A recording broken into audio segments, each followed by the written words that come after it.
Isang magandang araw po sa ating lahat. Dahil sa naging kaso ni Manang LB, ito ay nag-viral sa social media dahil sa pananakit ng amo sa kasambahay nila. Dahil sa nangyaring ito, hindi ito pinalampas ni Senator Tulfo na hindi mabibigyan ng hustisya si Manang LB. Sa kabila ng pangyayari na ito kay Manang LB, matatandaan na noong Setyembre 25, 2023, nilapitan ni Senator Idol Rapi Tulfo si Manang LB upang magpaabot ng kanyang personal na tulong. Pagkaraan ng 3 araw, agad na pinaasikaso ni Senator Idol ang kahilingan ni Manang LB.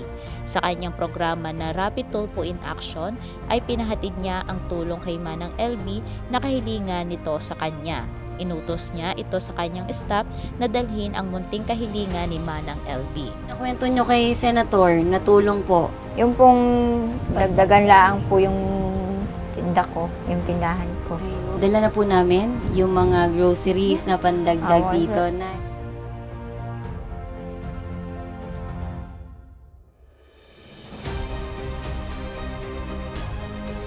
Siyempre, hindi po dyan nagtatapos yung tulong ni Senator. Maliban dito, ito po, galing po ito kay Sir Rafi. Nay, 100,000 po ito, ha? Opo. O, kamo, Nay. Saan niyo po gagamitin yung 100,000? Sa ngayon po, siguro po, ibubukas namin ng bank account yung kapatid ko para nakasave po doon yung pera ng kapatid ko.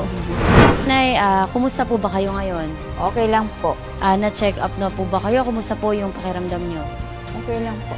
Okay naman po yung lahat ng naging lab test niya. Wala naman po naging diferensya ang kanyang katawan. Yun nga lang po, nagkaroon siya ng anting sa UTI.